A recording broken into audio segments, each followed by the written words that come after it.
This is Pramila Yadav. आज हम Hindi pedagogy के 30 क्वेश्चन डिस्कस करने वाले हैं। ये 30 क्वेश्चन है, ये आपकी प्रिपरेशन को एक नेक्स्ट लेवल पर लेके जाएंगे, क्योंकि जितने भी एमसीक्यूज हैं ये सारे आपकी पिछली परीक्षाओं में आए हुए क्वेश्चन को बेस मानकर ही बनाए गए हैं। टाइम वेस्ट ना करते हुए पहला सवाल पढ़ते हैं। एक शिक्षक कक्षा में बच्चों को कहानी सुनाता है। समाप्त होने के बाद उसमें कहानी का सार अपने शब्दों में बताने को कहता है। इस गतिविधि का मुख्य उद्देश्य क्या है? टीचर ने क्या किया, पहले कहानी सुनाई और कहानी सुनाने के बाद बच्चों से कहा कि इस कहानी का सार अपने शब्दों में कहो। बच्चों की स्मरण शक्ति को बढ़ाना है, बच्चों की अभिव्यक्ति कौशल का विकास करना है, बच्चों को कहानी की सीख याद दिलाना है, बच्चों को कहानी के पात्रों की पहचान करवाना है। जब भी टीचर आपको कहे कहानी का सार अपने शब्दों में व्यक्त करो, तो वहां पर क्या होता है, बच्चे ने उस कहानी से क्या सीखा उसको अपने शब्दों में अभिव्यक्त करना है। अपनी जो थिंकिंग है, अपनी जो अंडरस्टैंडिंग है उसको एक्सप्रेस करना है। तो यहाँ पर क्या होगा, बच्चों में अभिव्यक्ति कौशल का विकास होगा। नेक्स्ट क्वेश्चन देखिए। एक माध्यमिक कक्षा में शिक्षक ने देखा कि विद्यार्थी हिंदी में अपने विचार लिखने के समय अंग्रेजी शब्दों का बार बार प्रयोग कर रहे हैं। क्लास हिंदी की है लेकिन बच्चे बार बार इंग्लिश के वर्ड्स का यूज कर रहे हैं। ऐसी स्थिति में भाषा की शुद्धता और प्रभावी लेखन कौशल को विकसित करने के लिए शिक्षक को सबसे उपयुक्त कार्रवाई क्या होगी? टीचर क्या करे? बच्चे जो हिंदी में इंग्लिश का यूज करे उनके लिए बेस्ट स्ट्रेटेजी क्या हो सकती है? विद्यार्थियों को अंग्रेजी शब्दों के अर्थ हिंदी में लिखने के लिए दंडित करना। जहां पर भी दंडित हो वो ऑप्शन आपका ठीक होगा ही नहीं। केवल हो वो ऑप्शन आपका ठीक होगा ही नहीं। ये नेगेटिव कीवर्ड्स हैं, जहां पर दंड की बात हो रही हो, जहां पर केवल बात हो रही हो। नेगेटिव और पॉजिटिव वर्ड्स हैं वो मैंने चैनल पर करवा रखे हैं, आप वो जरूर देखना। आगे आपको ऑप्शन पढ़ना ही नहीं है। विद्यार्थियों को संदर्भ अनुकूल शब्द प्रयोग, समानार्थी शब्द, वाक्य विस्तार और सृजनात्मक लेख गतिविधियों के माध्यम से अभ्यास कराना। लेखन में हुई त्रुटियों को लाल निशान लगाकर पुनः लिखने के लिए कहना। ये भी कभी भी नहीं होता कि बच्चे की राइटिंग में बच्चे ने जो भी लिखा है उसमें अगर कहीं गलतियां हैं तो आपको रेड मार्क नहीं करना है। रेड मार्क करके बच्चों की गलतियों को हाईलाइट करना ये भी उद्देश्य कभी भी नहीं होता है। जब भी आप बच्चे से कुछ लिखवा रहे हैं, कुछ भी आप बोलकर सुन रहे हैं, हमेशा का मोटो क्या होता है कि बच्चे की जो अभिव्यक्ति है, बच्चे की जो कम्युनिकेशन स्किल है, बच्चा अपने विचारों को किस तरीके से प्रकट कर पाएगा, वो अभिव्यक्ति का विकास करना होता है। संदर्भ के अनुसार जहां पर भी हो बिल्कुल सही होगा, कॉन्टेक्स्ट की जहां पर बात होगी। नेक्स्ट क्वेश्चन देखिए। भाषा शिक्षण में बच्चों की त्रुटियों को शिक्षक को किस रूप में देखना चाहिए? हर एक सब्जेक्ट में बच्चे में त्रुटियां करता है, सब्जेक्ट में त्रुटियां होती हैं, लेकिन उस शिक्षक को उन त्रुटियों को किस प्रकार से देखना चाहिए? अनुशासनहीनता का परिणाम, त्रुटि कभी भी अनुशासनहीनता का परिणाम नहीं हो सकती है। सीखने की प्रक्रिया का स्वाभाविक भाग, कम बुद्धि का संकेत, ये भी बिल्कुल नहीं है। अध्ययन में अरुचि का परिणाम, ये भी बिल्कुल नहीं है। जो सीखना है, जो लर्निंग है, वो जो लर्निंग जो एरर है वो लर्निंग की प्रक्रिया का एक सामान्य हिस्सा होता है, स्वाभाविक हिस्सा होता है।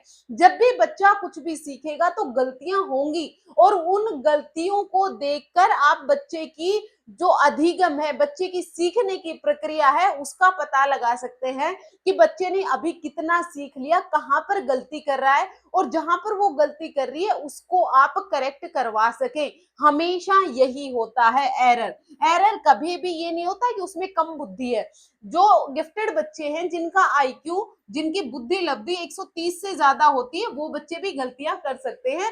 कम बुद्धि का संकेत नहीं होता। अरुचि का भी परिणाम ये नहीं होता। अरुचि होगी तो बच्चा पढ़ने में ध्यान नहीं देगा। कक्षा में भाषा सीखने के लिए सबसे उपयुक्त वातावरण कौन सा माना जाता है?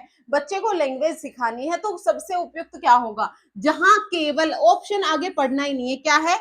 जहां केवल आ जाए तो वो ऑप्शन आप आगे नहीं पढ़ेंगे, ये गलत हो गया। जहां बच्चे बिना संवाद के कार्य करें। जब भी आप बच्चे को भाषा सिखाएंगे तो भाषा कहां से आती है? संवाद से आती है।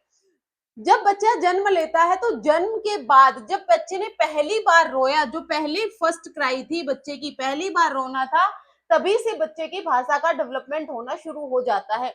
और ये भाषा का डेवलपमेंट होता कैसे है? समाज से होता है, सोसाइटी से होता है, अपने आसपास के लोगों से होता है। जिस भी तरीके की भाषा आपके आसपास के लोग बोलते हैं, आप भी वही भाषा बोलते हैं। तो भाषा का डेवलपमेंट है वो कभी भी अकेले में नहीं हो सकता। जितना ज्यादा संवाद होगा उतनी ही लर्निंग बेहतर होगी। तो बिना संवाद के तो पॉसिबल ही नहीं है।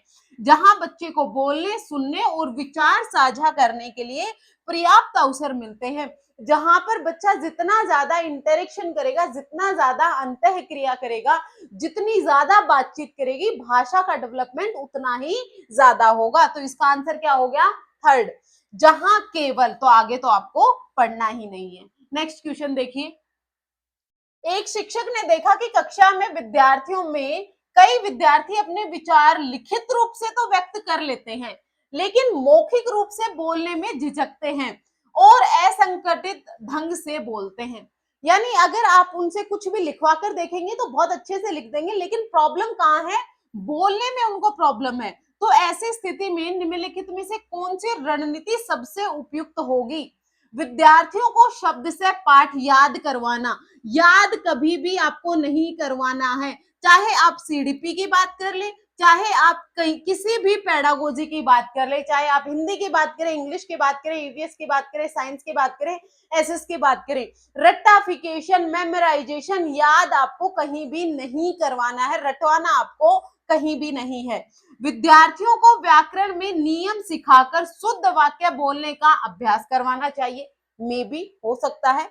छोटे समूह में परिचर्चा, भूमिका अनुभव, कहानी कथन और दैनिक अनुभवों पर मुक्त बातचीत करने के अवसर प्रदान करने चाहिए।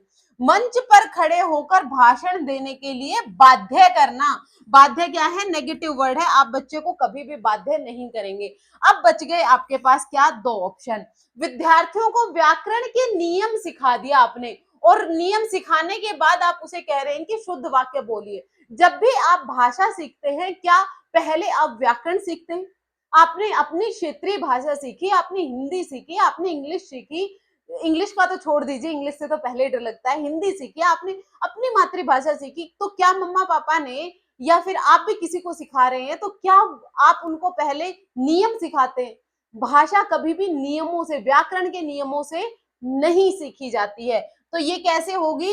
जितना ज्यादा बच्चा एक्टिविटी करेगा, बच्चा जितनी ज्यादा बातचीत करेगा, और बातचीत के लिए सबसे ज्यादा अच्छा तरीका होता है कि बच्चों के समूह बना दीजिए। जब बच्चा समूह में बातचीत करता है तो वो अपने अनुभव शेयर करता है, अपनी भाषा के शब्द शेयर करता है। तो वहां से जो भाषा है उसका बढ़ना होता है, भाषा का डेवलपमेंट होता है। भूमिका अनुभव करना, कहानी कथन कहना और अपने जो डेली लाइफ की चीजें हैं वो कहेगा, उतना ही अच्छा होगा। नेक्स्ट क्वेश्चन देखिए। एक शिक्षक बच्चों को समूह में कहानी का नया अंत लिखने के लिए कहता है। यह गतिविधि मुख्यतः किसका विकास करती है? क्या ये रटने की क्षमता का विकास करती है? नहीं। रटने की क्षमता का तो जब विकास करती, जब टीचर बच्चे को एक पैराग्राफ दे देता और कहता कि इसको हूबहू ऐसे के ऐसे तुम रट लो, इसको याद कर लो। तो ये रटने की क्षमता को तो नहीं कर रहा है। रचनात्मक अभिव्यक्ति, वर्तनी याद करने की क्षमता, क्या इसमें वर्तनी याद करने की कहीं बात हो रही है? नहीं हो रही है। हस्तलेखन की सुंदरता, क्या यहाँ पर लिखने की कहीं बात हो रही है? बात क्या हो रही है? एक शिक्षक बच्चों को समूह में कहानी का नया अंत लिखना है। लिखना तो है, लेकिन क्या सिर्फ ये जो हस्तलेखन है, राइटिंग को सुंदर बनाने के लिए टीचर ने ऐसा किया?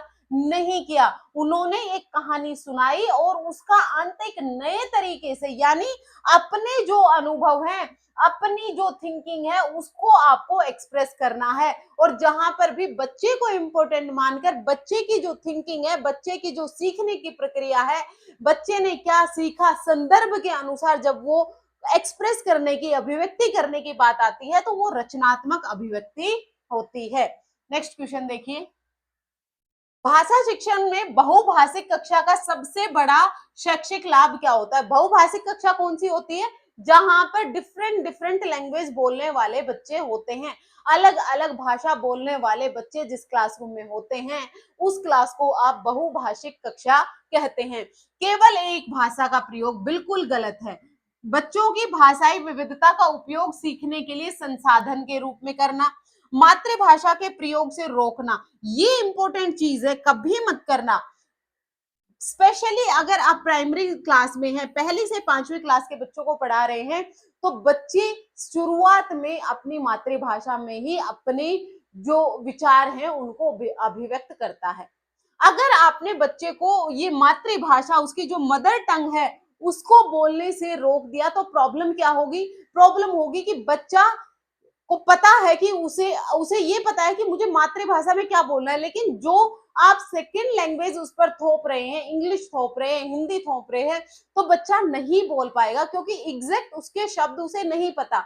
इंग्लिश में जो वो सोच रहा है उसको क्या बोलना है, ये उसे नहीं पता। तो इससे क्या होगा? वो अपने विचारों की अभिव्यक्ति ही नहीं कर पाएगा। तो बच्चे को उसकी मदर टंग आप यूज करने दो, जितनी ज्यादा वो करेगा उतनी ही अच्छी होगी।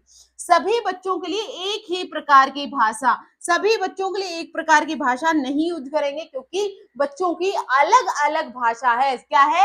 अलग अलग भाषा है यहाँ पर बच्चों की। तो आपको क्या करना है? बच्चों की भाषाई विविधता का उपयोग सीखने के संसाधन के रूप में करना है। आपकी क्लास में अलग अलग भाषा बोलने वाले बच्चे, एक बच्चा पंजाबी बोलता है, एक हरियाणवी बोलता है, एक राजस्थानी बोलता है, डिफरेंट डिफरेंट भाषा बोलने वाले बच्चे अगर वहां पर हैं, तो बच्चे एक दूसरे से नए नए शब्द सीखते हैं, जिससे उनकी वोकेबलरी बढ़ती है, उनका शब्दकोश बढ़ता है, और उनकी जो भाषा है, अलग अलग भाषा है, उसको आपको संसाधन के रूप में देखना चाहिए, उसको आपने ऑब्स्टेकल के रूप में नहीं देखना है।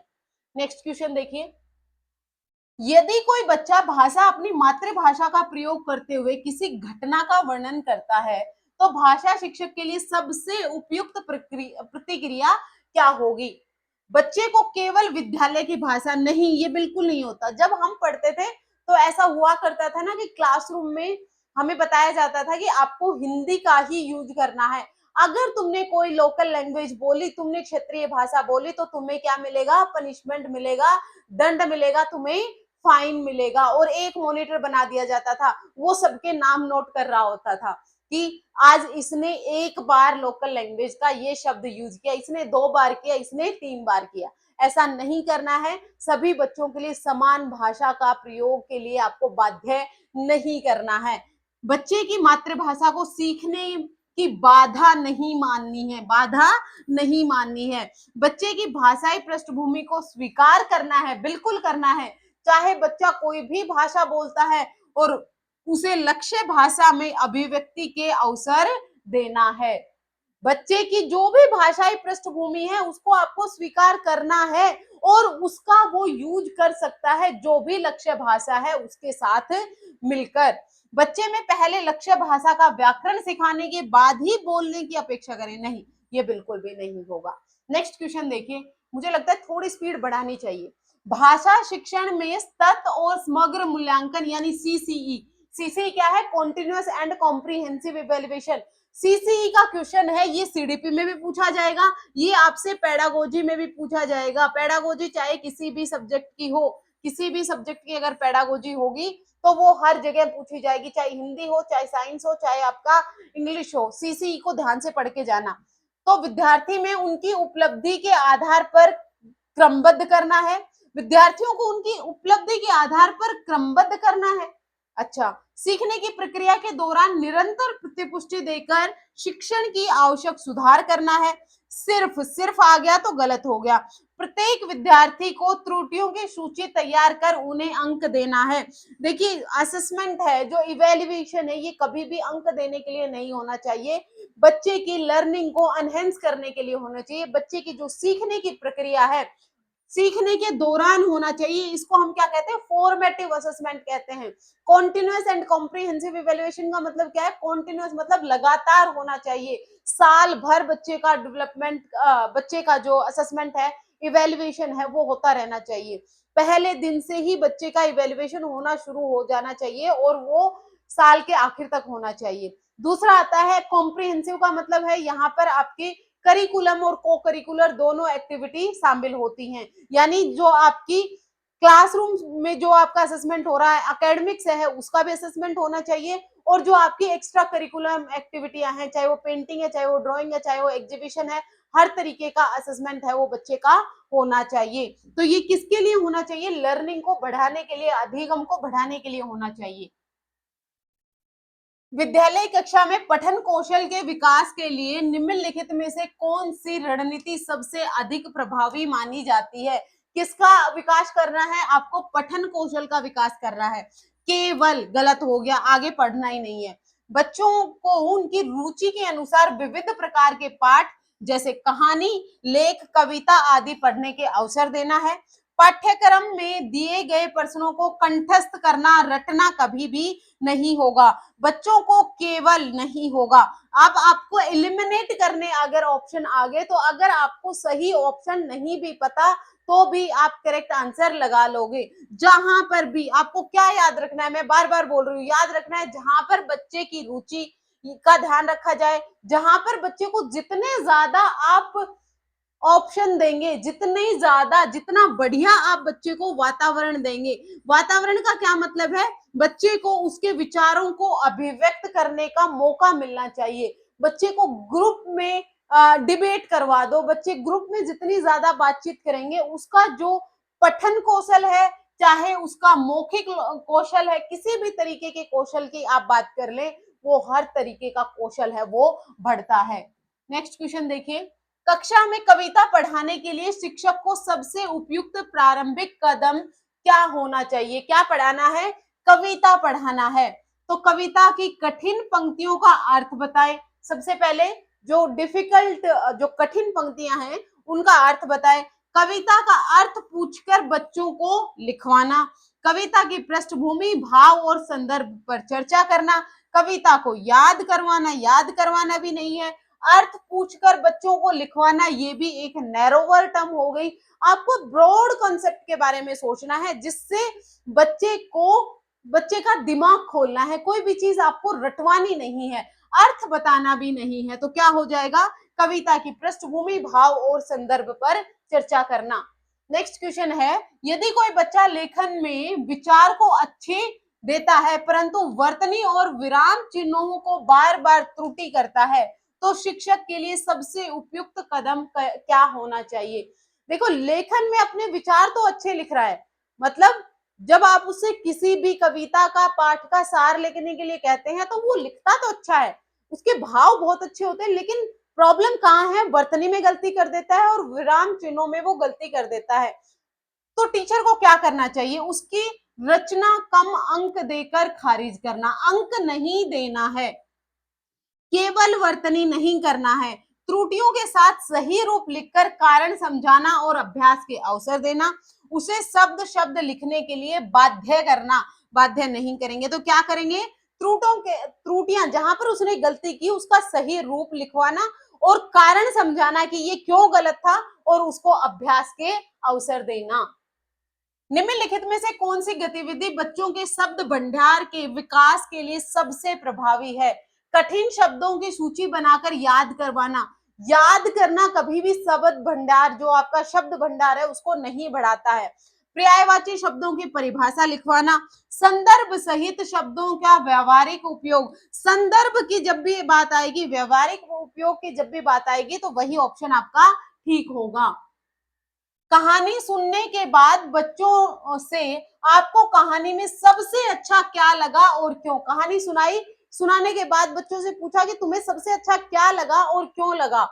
पूछना किस प्रकार के मूल्यांकन रणनीति का उदाहरण है? औपचारिक मूल्यांकन है, मात्रात्मक मूल्यांकन है। देखिए, मात्रात्मक मूल्यांकन तो आपको क्या देता है? मार्क्स देता है, आपको अंक देता है। गुणात्मक मूल्यांकन है या फिर मानकीकृत मूल्यांकन। मानकीकृत मूल्यांकन का मतलब होता है हर एक बच्चे का सेम तरीके से इवेल्युएशन होना, मूल्यांकन होना, तो ये भी नहीं है। दो बच गया आपका, क्या? फॉर्मल और आपका गुणात्मक।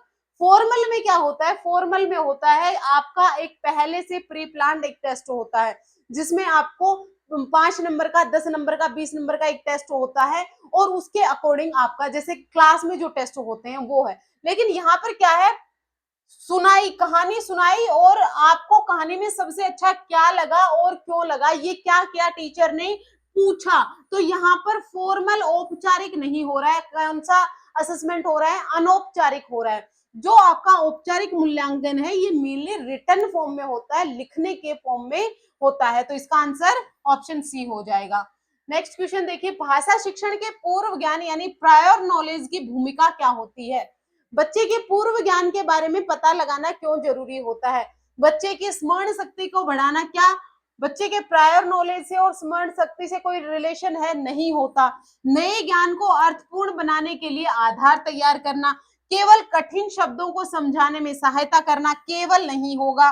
परीक्षा में अधिक अंक पाने में, अंक पाने का कभी मोटो होता ही नहीं है। तो क्या है, नए ज्ञान को अर्थपूर्ण बनाने के लिए आधार तैयार करना। जब भी आप नई क्लास में जाते हैं तो पहले बच्चों से कुछ सवाल करते हैं। वो सवाल इसलिए किए जाते हैं कि बच्चे के पूर्व ज्ञान के बारे में आपको पता चल जाए कि बच्चा पहले से कितना जानता है। अब उस पूर्व ज्ञान को आधार बनाकर ही आप अपना लेसन प्लान, अपनी पाठ योजना तैयार करेंगे, और उसी के लेवल से शुरू करके फिर बच्चे को आगे पढ़ाएंगे। पठन पाठन की प्रक्रिया में शिक्षक का सबसे महत्वपूर्ण दायित्व किसे माना जाता है। जब टीचिंग लर्निंग प्रोसेस हो रहा है तो उसमें शिक्षक का सबसे महत्वपूर्ण दायित्व क्या होता है। पाठ्यक्रम को पूरा करना कभी भी नहीं है, पाठ्यक्रम को पूरा करना एक टीचर का मेन दायित्व नहीं होता। छात्रों की विभिन्न आवश्यकताओं को समझकर शिक्षण को अनुकूलित करना, बिल्कुल सही बात है। बच्चे जब भी सीख रहे हैं तो सीखने के समय बच्चों को क्या कठिनाई आई, बच्चे की क्या नीड्स थी, उनको समझना और उसी के अकॉर्डिंग बच्चे को पढ़ाना। सभी बच्चों को एक तरीके से नहीं पढ़ाना, हर बच्चे को अलग अलग तरीके से आपको पढ़ाना है। जिस बच्चे की जैसी नीड है, जिस बच्चे की जैसी आवश्यकता है, उसको उसी के अकॉर्डिंग आपको पढ़ाना है। छात्रों के आधिकारिक नोट्स लिखवाना, नोट्स लिखवाना कभी नहीं होता, केवल कभी नहीं होता। नेक्स्ट क्वेश्चन देखिए, शिक्षण की उस विधि को क्या कहा जाता है जिसमें विद्यार्थी स्वयं अनुभव के माध्यम से नियम और सिद्धांत खोजता है। कौन सी टीचिंग मेथड से भी क्वेश्चन आते हैं, शिक्षण विधियों से क्वेश्चन आते हैं, तो ये कौन सी शिक्षण विधि है जिसमें विद्यार्थी स्वयं अनुभव के माध्यम से नियम या सिद्धांत ढूंढता है। व्याख्यान विधि क्या होती है, जहां पर टीचर एक्सप्लेन कर रहा होता है, व्याख्या कर रहा होता है, वो व्याख्यान विधि होती है। अनुशीलन यानी ड्रिल विधि है। खोज और अन्वेषण विधि है। समस्या समाधान विधि है। समस्या समाधान विधि में क्या होता है, जहां पर बच्चे के सामने कोई प्रॉब्लम आती है और उस प्रॉब्लम का सॉल्यूशन वो ढूंढ पाता है अपने सीखे हुए ज्ञान के आधार पर, तो वो समस्या समाधान विधि होती है। लेकिन यहाँ पर बच्चा क्या कर रहा है, विद्यार्थी स्वयं अनुभव के माध्यम से नियम और सिद्धांत खोज रहा है। नियम और सिद्धांत जहां खोजने की बात आएगी वो खोज और अन्वेषण विधि होगी। ड्रिल विधि क्या होती है, जहां पर बच्चा बार बार प्रैक्टिस कर रहा है। जैसे आप पहाड़े याद कर रहे होते हैं, आप एबीसीडी याद कर रहे होते हैं, वो ड्रिल मेथड होता है। नेक्स्ट क्वेश्चन देखिए, निम्नलिखित में से भाषा शिक्षण में संदर्भित अधिगम यानी कॉन्टेक्चुअल लर्निंग का सर्वोत्तम उदाहरण क्या हो सकता है। रटवाकर नहीं होगा, व्याकरण के नियमों को लिखवाकर अभ्यास करवाना नहीं होगा, किसी वास्तविक जीवन की स्थिति से संबंधित भाषा की गतिविधि कराना। बिल्कुल सही बात है। कॉन्टेक्चुअल लर्निंग का मतलब ही यही है कि बच्चे के डेली लाइफ से चीजों को जोड़कर, डेली लाइफ में जो घटना घटित हो रही है उसको जोड़कर आप उसको भाषा गतिविधि कराना, तब आप ये ठीक होगा। पाठ्य पुस्तक के प्रश्न उत्तर याद कराना भी नहीं होता है। नेक्स्ट क्वेश्चन देखिए, कक्षा चार की कक्षा चार की एक कक्षा में शिक्षक ने देखा कि कुछ विद्यार्थी पाठ को पढ़ लेते हैं किंतु परंतु उसका भावार्थ समझने में कठिनाई होती है। पढ़ तो लेते हैं लेकिन उसका भावार्थ नहीं समझ पाते और वे अपने शब्दों को उसे व्यक्त नहीं कर पाते, अपने शब्दों में भी उसे व्यक्त नहीं कर पाते।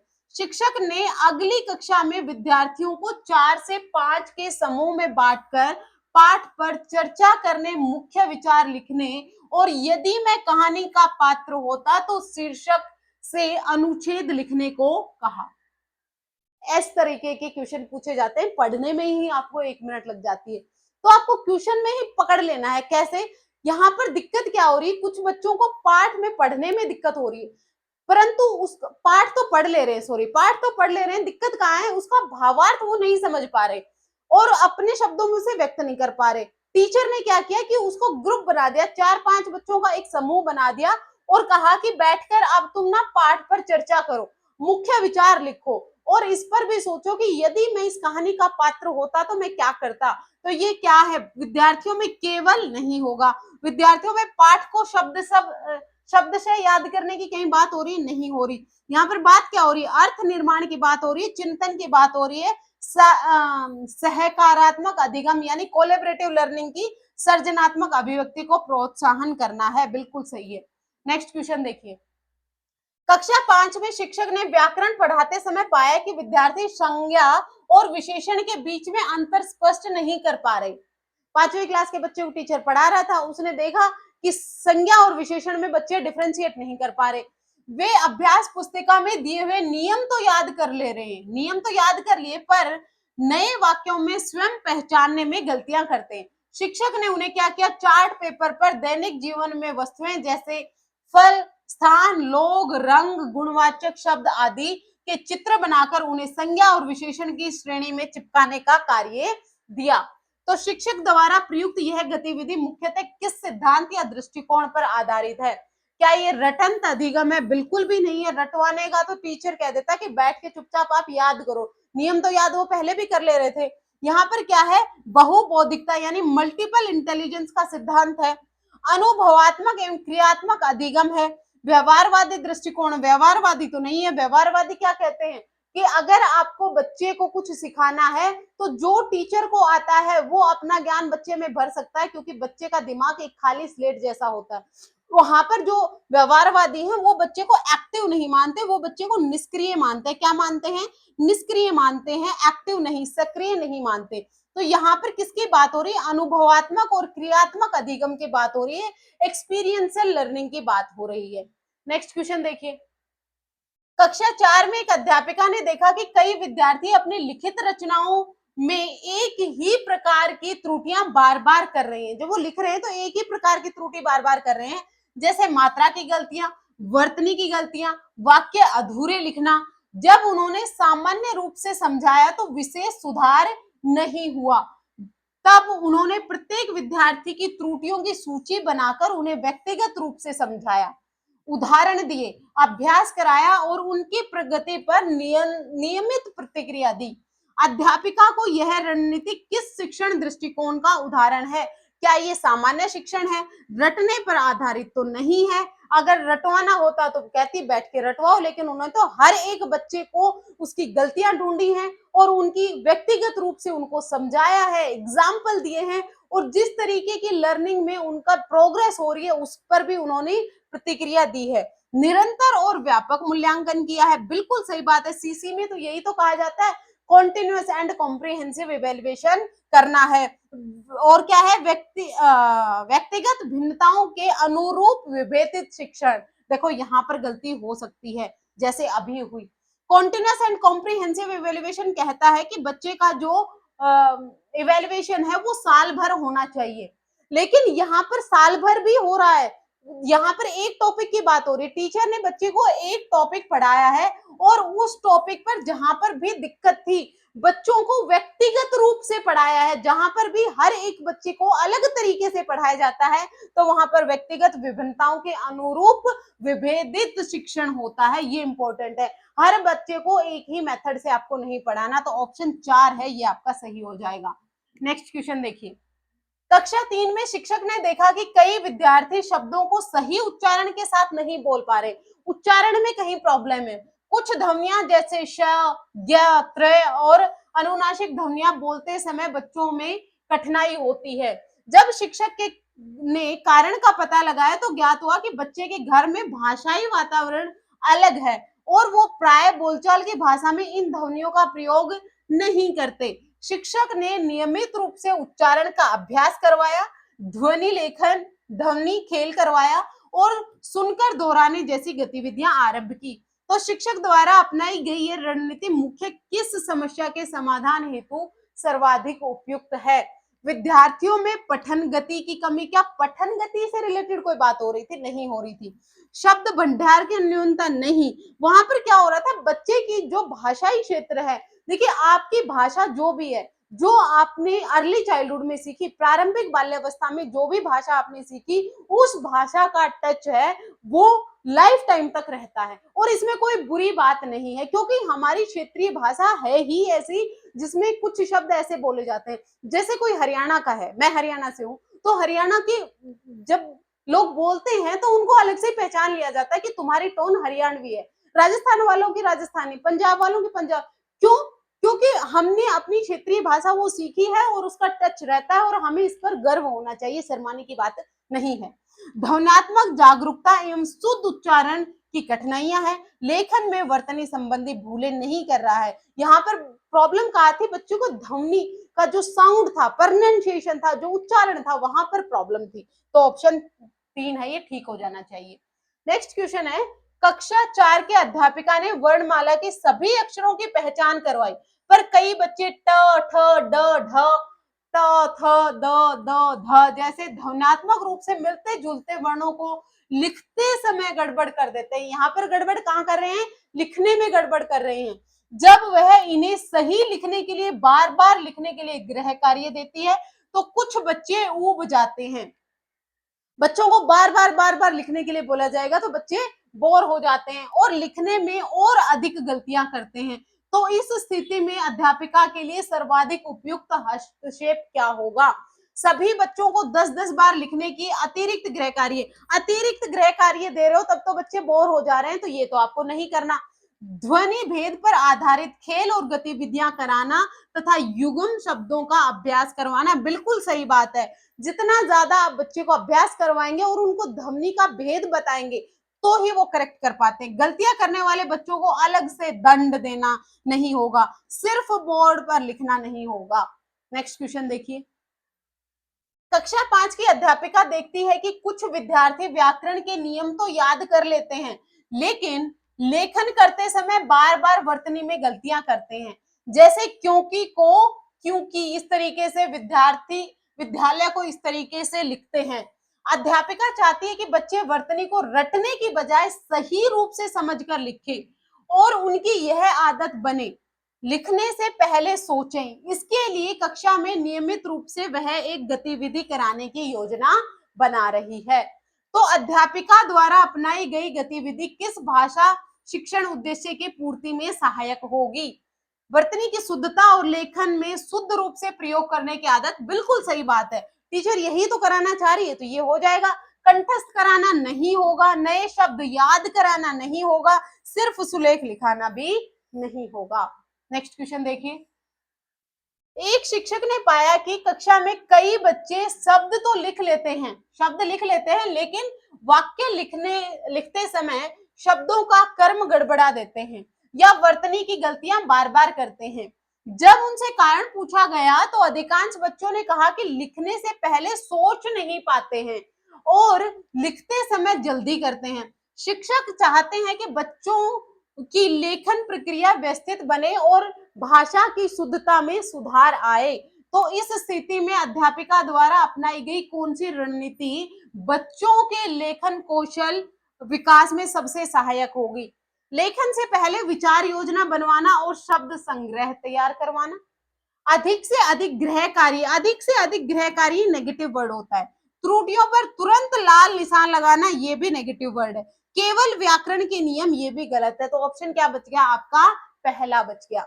नेक्स्ट क्वेश्चन देखिए, एक शिक्षक ध्यान देता है कि कुछ बच्चे लिखते समय बार बार एक ही तरह की गलतियां कर रहे हैं, जैसे शब्दों की वर्तनी भूल जाना, मात्राएं छोड़ देना, वाक्य अधूरा छोड़ देना आदि। शिक्षक बार बार सुधार कर देता है, फिर भी उसमें उपेक्षित सुधार नहीं दिखता। शिक्षक चिंतित होकर जानना चाहता है कि बच्चों की सहायता के लिए वह सबसे प्रभावी कदम क्या उठाए। उपरोक्त स्थिति में शिक्षक को किस कदम को पहले प्राथमिकता देनी चाहिए? बच्चों को अधिक अभ्यास कार्य देकर बार बार लिखवाना नहीं होगा। प्रत्येक बच्चे की त्रुटियों का विश्लेषण कर उसका मूल कारण समझना, पहले आप बच्चे का डायग्नोस्टिक असेसमेंट करेंगे, निदानात्मक मूल्यांकन करेंगे, जिसमें आपको ये पता चले कि बच्चे गलतियां कर क्यों रहे हैं, तभी तो उनकी गलतियों को सुधारोगे। कॉपी में लाल निशान आपको नहीं लगाने हैं। नेक्स्ट क्वेश्चन देखते हैं।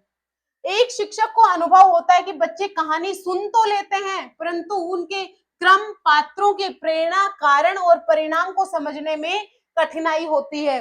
जब उनसे कहानी के बारे में पूछा जाता है तो उनके उत्तर छोटे और असंबंधित होते हैं। शिक्षक को इस स्थिति में उनके श्रवण बोध कौशल को कैसे विकसित करें, सुनने से रिलेटेड उनको जो कौशल है उसको कैसे विकसित करेंगे। कहानी सुनाने के बाद बच्चों को पूरा सार लिखवाना नहीं होगा। बात किसकी हो रही है? श्रवण बोध की।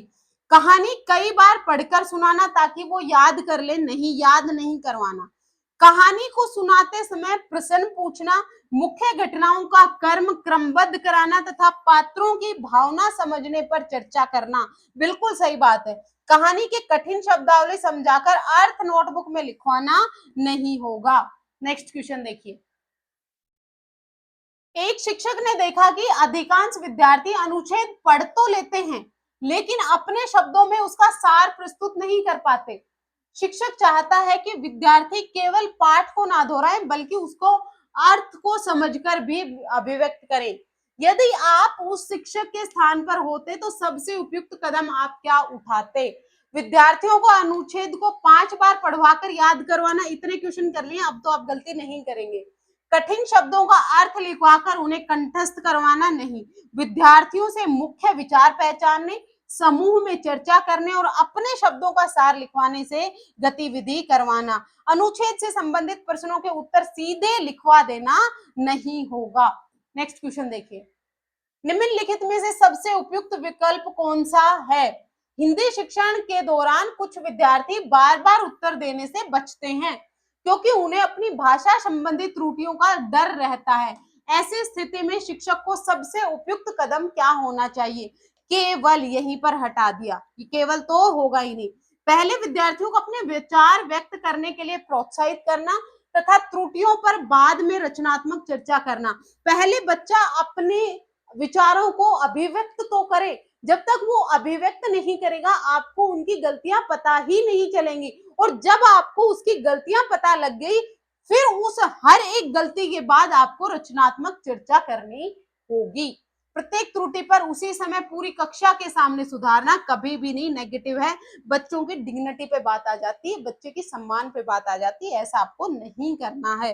उत्तर देने से पहले सभी विद्यार्थियों को उत्तर लिखवाकर याद नहीं करवाना। आज का लास्ट क्वेश्चन।